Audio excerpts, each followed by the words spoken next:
It's our final day of Radio Row at home here on ClaibsOnline.com. I am Joe Roderick, and we are presented all week long by Kevin Miller of Caldwell Banker Gundaker. And we're so excited to have on our final day from the Denver Broncos. He is Dalton Risner, along with Jordan and Steven of the Special Olympics. Guys, welcome on in. I know that I know your Thursday was a very hectic and busy day, so we'll make things easy for you on this Friday. How's that sound? Sounds good to us. We're excited to be on here. Now, Jordan, Steven, as I was reading about both of you guys, how old are each of you? Jordan? I'm 15 years old. And Steven? I'm 16. So as far as the ambassadors go for the Special Olympics, I mean, you guys are really getting after this at such a young age. What is it that makes you want to get out there and help spread the word on everything that you guys are doing with the Special Olympics? For me personally, I've always had a love for sports along with volunteering and, just occupying leadership roles. So when I found an opportunity for all of those to come together, which was Special Olympics, I immediately jumped on it, and so far I've enjoyed my experience. Steven? I would have to agree with Jordan because I love sports, and I wanted to have the opportunity to do sports and to. Dalton, I mean, you're just a few years in the league, and this is now your second trip doing last year it was in person doing the Radio Row, and now you're just sitting at home doing it like all of us. But to get involved in something like this so early in your career, what sparked that for you?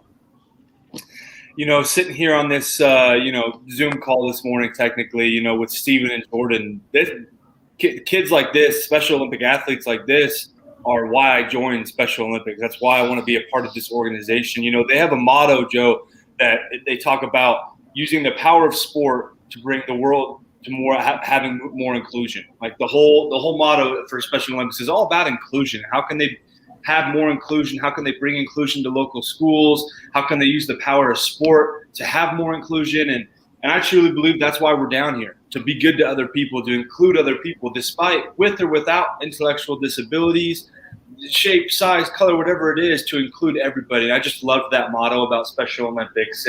And for meeting Special Olympic athletes like Steven and Jordan and the hundreds of other athletes I've met over the years, I'm just proud to be a partner of Special Olympics. And I mean, man, they have over 6 million athletes and unified partners, over like 500,000 coaches. You name it, they do it. They don't just do sports. They do inclusive health. They do leadership, unified schools. And I just think it's a great movement. I think it's a great program I'm proud to be a part of. Jordan, at just 15 years old, already helping start with your brother a nonprofit program, Shoeless Ones. Tell us more about that nonprofit. Yeah, so like you said, it's pretty much a nonprofit program where we collect and donate like fairly used athletic shoes, whether it's like cleats or running shoes or tennis shoes, and we just we collect and donate them to underserved communities that like aren't really accessible to those same shoes. And we started this project in the summer, and we've made some pretty good progress since then. So yeah. And Steven, you as well. I mean, the amount of money that you've raised with your running. So it says here, long distance runner. Steven, what's the longest run that you have done? The longest run I've done so far is the 5K, but I want to push myself to do the 10K. Very nice. And you're down in Atlanta, right? Yeah. So for you, I mean, the weather shouldn't be a problem getting out there and training like that. I think it's 20 degrees here in St. Louis today, so not ideal running temps. So it's a benefit to be down there in the weather. Dalton, what are you still in Denver, Dalton? Yep, I'm still in Denver. I'm based out of here for off season. So it snowed last night. The night before, I got a blanket of snow on the ground, man. Just how I like it. Dalton, you need to get Steven up there in Denver with you to start doing some of those altitude runs. And Bro, listen, I'm not gonna be able to hang with Steven for more than about 30 seconds. So power to him, man, because he's trying to run a 10K. I don't think I've ever ran a 1K. So a lot of respect for you, Steven.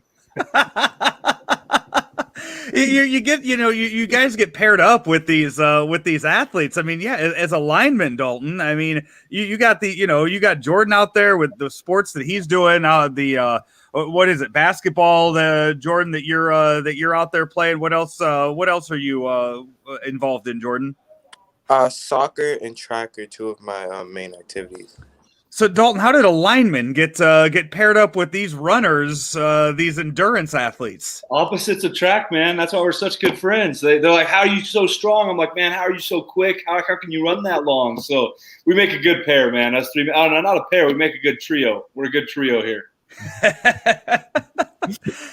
And I mean, Steven, when you go out, I mean, you're doing this for yourself. You're going out there and you're wanting to compete for yourself. But when you're able to help out other people the way that you are, raising the money for the Children's Healthcare of Atlanta and other sponsors and charities like that, it's got to feel so good to know that you're helping all these other people out along with doing something that you love. Yeah.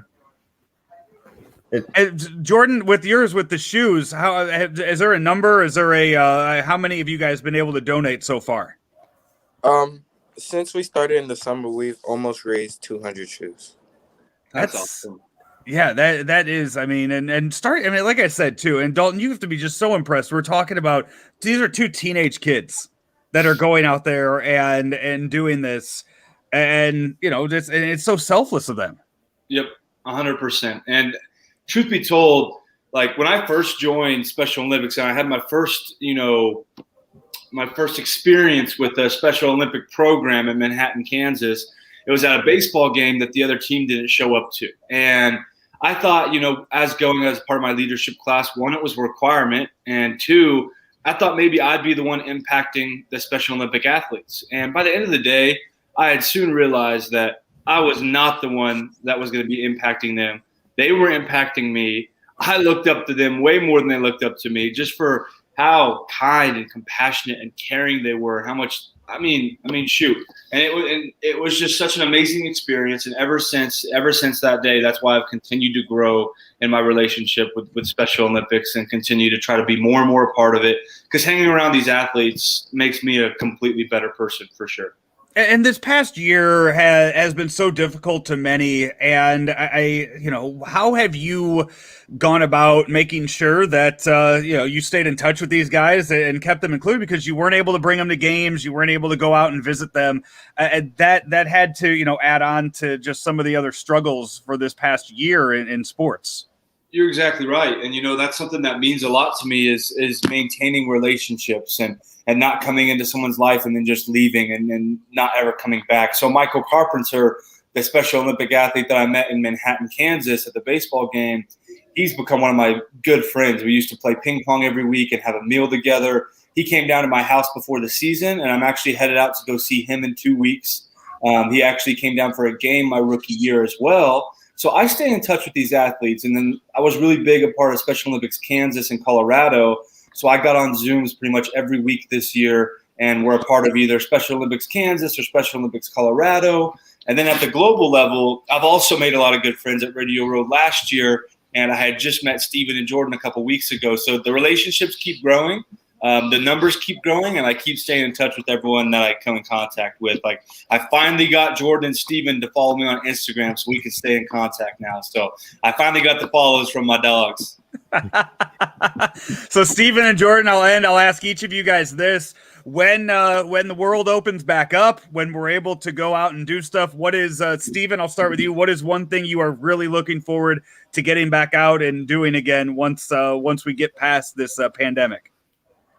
The one thing I want to do is go traveling and go back into the Special Olympic Games. And Jordan, you? I'm just gonna be glad to have the freedom again to really hang out with friends, completely be active with sports, no restrictions, and travel as well, like Steven said. Well, guys, I appreciate all of you taking the time this morning and making sure to and getting up and joining us. By the way, it's the Unified Generation at the SpecialOlympics.org and GenerationUnified.org, the two websites that we are promoting today with the three of you guys. I appreciate all of it.